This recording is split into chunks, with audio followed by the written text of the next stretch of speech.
Welcome to the Deep Dive.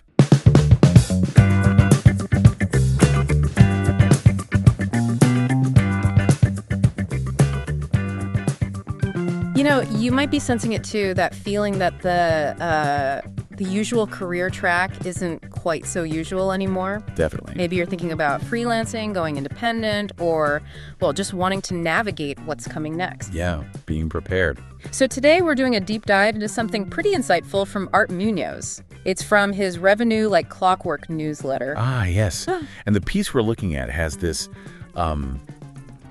really strong core idea, doesn't it? It really does. He talks about when you see those like signals, those hints, that there's demand for what you do. Mm-hmm. The absolute worst reaction is just to sort of beg, plead for a chance. Instead of selling, confidently selling your expertise. Exactly. Munoz really draws a sharp line between those two things, begging versus selling, especially when opportunity seems, close. And that's what we want to unpack today, give you, the listener, a kind of actionable mindset shift. A bit of a shortcut, maybe, to grasp this really important distinction for your own career, your own business ideas.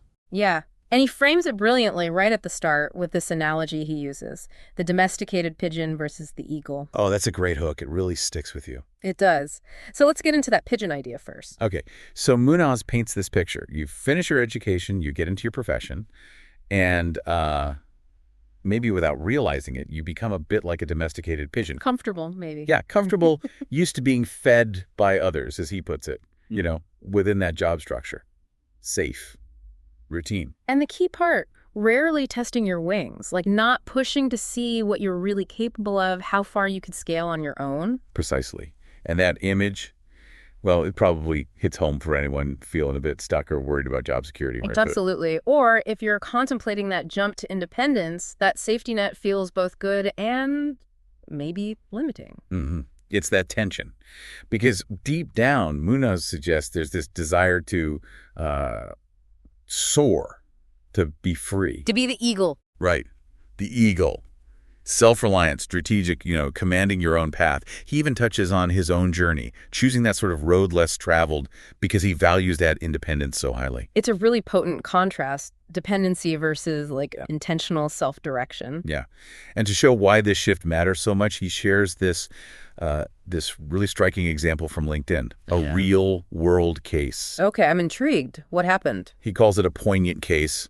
Someone basically posted, "I'm desperate for work." Something along those lines. Oh, wow. Okay. And the post just exploded. It went viral. He mentions 10.8 million impressions. 10.8 million. That's huge. Astronomical reach. Tens of thousands of reactions, comments, shares. People clearly saw it. A massive wave of attention. So you'd think, great, problem solved. Right. Offers must have poured in. Well, that's the twist. The person's own conclusion after all that visibility, they basically said, and this is a quote Munoz uses, "The job market is fucked." Despite millions of eyes seeing their plea. Yeah. And that's where Munoz really pushes back hard.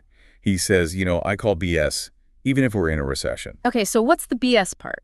What was wrong with that viral post, according to Munoz? The fatal flaw, as he identifies it, was incredibly simple but profound. What was? There was no offer. No offer. None. All that attention, all those millions of impressions, and absolutely nothing for people to do.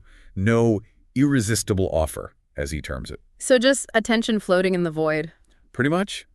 No clear path to convert that attention. No call to action, no funnel, no lead magnet. Nothing like click here to see my portfolio or DM me to discuss your project. Exactly. No direct invitation for any kind of further engagement. Just the plea itself. And Munoz mentioned something about the person getting defensive when this was pointed out. Yeah, apparently they took offense. Yeah. Which kind of highlights the mindset gap, maybe.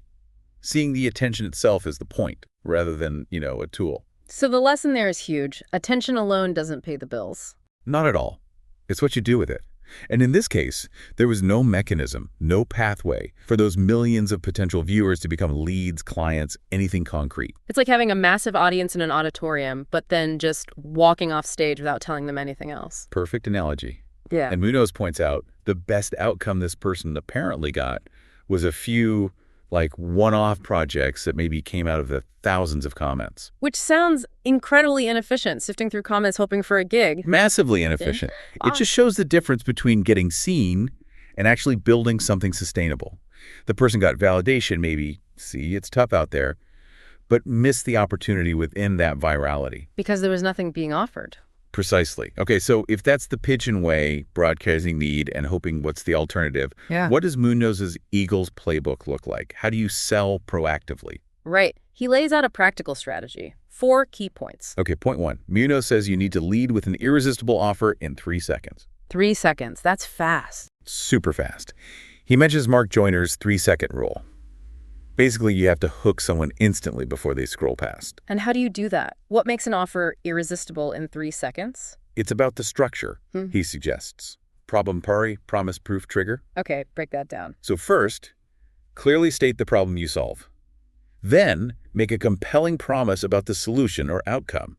And finally, offer a proof trigger, something that quickly builds credibility. Gotcha. So it's immediately clear what pain you address, what benefit you offer, and why someone should listen. Exactly. And Munoz gives some solid prompt examples, like struggling to land a high-paying gig. That's the problem. Okay. Then, use my 5-step formula to book $5K projects. That's the promise. Nice and specific. And then, use by 200-plus freelancers to double their rates. There's your proof trigger, social proof. Right. Concise, value-driven, straight away. Okay, that's point 1. What's next? Point 2 is build a conversion funnel immediately. Ah, the funnel. Sounds technical, maybe. It doesn't have to be super complex, especially at first. The key idea is simply having a next step ready for anyone who shows interest. So don't just leave them hanging after the hook. Right. Munoz says every post, every piece of content, should basically point towards one of 3 things. Either a lead magnet, like a free download, a checklist. Yeah, something valuable they opt in for, or a tripwire, which is a low-cost introductory offer. Okay, get them to make a small purchase. Or it could point directly to your main core offer, your premium service. The point is, there's always somewhere specific for interested people to go next. Got it. So you need a pathway. He gives an example, CTA, right? He does. Something like, click to grab my free quick-to-win copy audit. I'll show you where you're leaking revenue. That's direct. Offers immediate value and tells you exactly what to do. Makes sense. What's point 3? Point 3 is all about actively harvesting insights from engagement. So not just counting likes. Definitely not. It's about digging deeper into the comments, the interactions. He suggests things like pinning a question in the comments. Like what? Maybe reply with your #OneCopy challenge. I'll solve the top 3 in a workshop tomorrow. Oh, that's clever. It encourages interaction and gives you instant market research on their pain points. Exactly. You learn what people are actually struggling with. He even suggests asking directly about willingness to pay. Really? Like how? Something like, would you pay 6 Xers for a template that does Y? Get a feel for actual demand and price sensitivity. That's bold, but yeah, incredibly valuable feedback for shaping your offers. Okay, so strong hook, clear next step, harvest insights. What's the 4th point? The 4th point is crucial for making it personal. Message, top engagers. Invite them deeper. Open chats. Ah, so direct outreach. Yes, don't just wait for DMs to roll in. Actively reach out to the people who are commenting, sharing, showing real interest. Start a one-on-one conversation. Move from broadcasting to actual interaction. Build that relationship. That's the core of it. Understand their specific situation better. See if there's a fit. Okay, these 4 points, hook, funnel, insights, outreach, they really paint a picture of proactive selling, not just waiting. Completely. And underpinning all of this is that fundamental mindset shift Munoz keeps coming back to. The eagle, not the pigeon. Exactly. He talks about ditching the victim branding, the I'm desperate, the market's terrible narrative. And replacing it with a solutions focus. Yeah. Here's the specific problem I solve. Here's how I help you. It flips the whole script. So instead of everything's broken, it's here's why now is the perfect time for my solution. Precisely. Taking control of the narrative. Now, he does add a nuance. Which is? He's not saying every single thing you post has to be a sales pitch. That would be exhausting, probably ineffective. Right. You need value, connection. But if a post starts getting significant traction, goes viral like that LinkedIn example, that is absolutely the moment to leverage it. Make sure those conversion pathways are clear and active. Don't waste the spotlight when you have it. You got it. And the non-negotiable foundation for all this? Always have that lead magnet ready. That free, valuable thing people can get easily. Yep. He even shares a link to his own example, which is super helpful. Having that ready means you can always capture interest and start building your list, your audience. It's that first step in providing value. So the 𝗯cie approach, boiled down, engage, solve, present. That's a great summary. It's a cycle. Understand the problems, offer clear solutions, present a compelling way forward. It's proactive. And it leads back to that powerful closing statement 𝗯cie makes. Oh yeah, the bakery line. It's so good. Stop begging for crumbs, sell the whole bakery. Boom. That just nails it, doesn't it?